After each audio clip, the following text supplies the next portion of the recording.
The most costly tax you'll ever pay isn't financial. It's the wisdom tax. It's the kind that charges interest in confusion and late fees in regret. It's the years spent learning lessons you could have gotten from an 8-minute video like this one.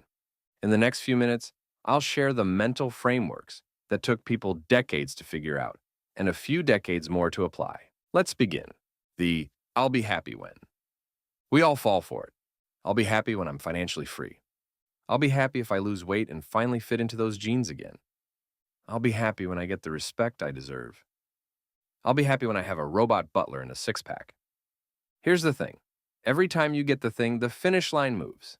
It's like chasing a carrot tied to your own head. The financial freedom fantasy.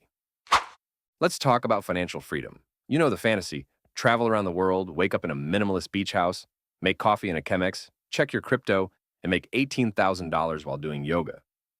Here's the truth. Most people don't want money. They want what they think money will buy them. Freedom, peace, options, and the feeling of not being trapped. But here's the kicker. If you live every day stressed, burnt out, and obsessed with the numbers going up, you're not chasing freedom. You're just swapping the old cell for an open-plan office with fluorescent lights, forced smiles, and a fridge full of sad desk lunches. Money is just a tool. It can build you a life or a cage filled with guilt, ambition, and comparison. The real fantasy isn't financial freedom. It's emotional freedom. The ability to feel okay regardless of the balance in your account. To say no to what doesn't serve you. No! So yeah, stack your savings. Get that bread. Just don't forget to feed your soul while you're at it. Because no one lies on their deathbed wishing they'd optimized their investment portfolio better. What people say at the end. People don't lie on their deathbed worrying about follower counts, quarterly bonuses, or how many unread emails they have. Shocking, I know. I saw people with yachts and private chefs who were riddled with regret, and I saw working class folks with creaky knees and crooked smiles who were radiating peace. The ones who had the good endings? They didn't have perfect health or bank accounts. They had perspective. They laughed at their aging. They cherished silly little things like a good soup or a sunny morning. They loved people, not perfectly, but intentionally. One woman, 87, told me, "You know what I miss most? Arguing with my husband over nonsense. It meant he was still here." So yeah, facing death taught me the most important lesson. Don't wait to start living the way you actually want. Mental models shape reality. Your mental models are like the glasses you wear to interpret the world. And here's the catch. You didn't choose most of them. They were installed in childhood, like preloaded apps you never opened. But they still drain your battery. And some of us are still using mental models like flip phones in a 5G world. Slow to connect, hard to navigate, and painful to text with. If your default belief is, "I'm not good enough," then even compliments sound suspicious. If you believe the world is dangerous, even kindness will feel like a trick. If you think failure is fatal, you'll never start anything bold. But here's the good news. Mental models can be updated. In fact, they have to be if you want to grow. Try this. Every time you hit a wall, ask yourself, what belief is underneath this feeling? Who gave me that belief, and were they happy? Because half the time, you're carrying around someone else's baggage, like it's your carry-on. Flip the script. Believe that people are generally good, you'll connect more. Believe that growth is possible, you'll start experimenting. Believe that you're worthy now, you'll stop performing and start living. Your brain's like a sourdough starter, always changing, occasionally weird, but totally moldable if you feed it the right stuff. Toss out the stale beliefs and bake something better. Systems over goals. Let's borrow some wisdom from James Clear's Atomic Habits, because he cracked the code. You don't rise to the level of your goals, you fall to the level of your systems. Translation? Goals are the shiny headline. Systems are the messy, behind-the-scenes routine that gets the thing written. Goals are like ordering a six-pack on Amazon.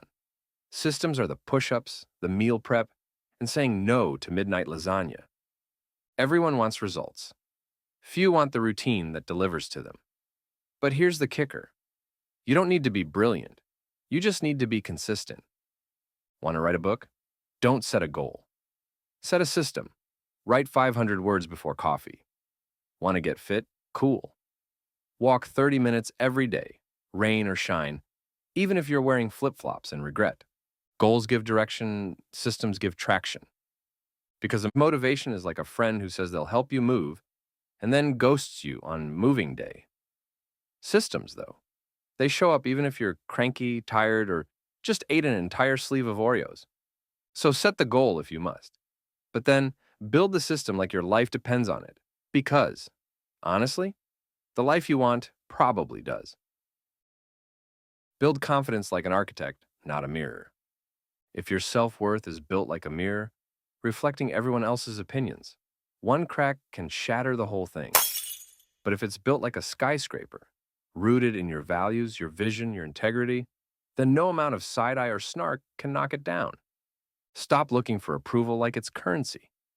You are not a startup pitching investors for likes. You're a person. You are your own foundation. Stop asking, do they like me? Ask more, did I stay true to what I believe in? That's confidence. So next time you find yourself shrinking because someone didn't applaud, remember, applause is temporary. Self-respect is structural. Build from the inside out and don't be afraid to be misunderstood. True originality always is. Self-respect over self-image. Look, confidence isn't walking into a room thinking you're better than everyone. It's walking in, not needing to compare at all.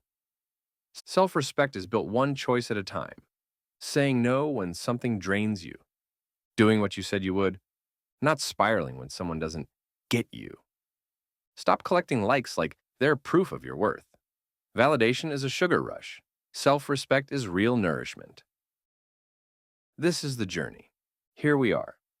After all the talk of systems and building confidence like an architect, it comes down to this. The journey is the reward. Not the milestone, not the viral moment. The daily doing. The quiet reps. The weird metaphors that somehow make life make sense. You don't need to be ready. You need to be willing. Start, show up, mess up, repeat.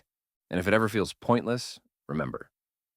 I once tried journaling in the bathtub and dropped my notebook in. I now have a wrinkly page titled Clarity. That's life. Keep climbing, keep laughing. The view gets better and so do you. See you up there. Thanks for watching. If this hit home, give it a like, subscribe for more, and share it with someone who matters to you.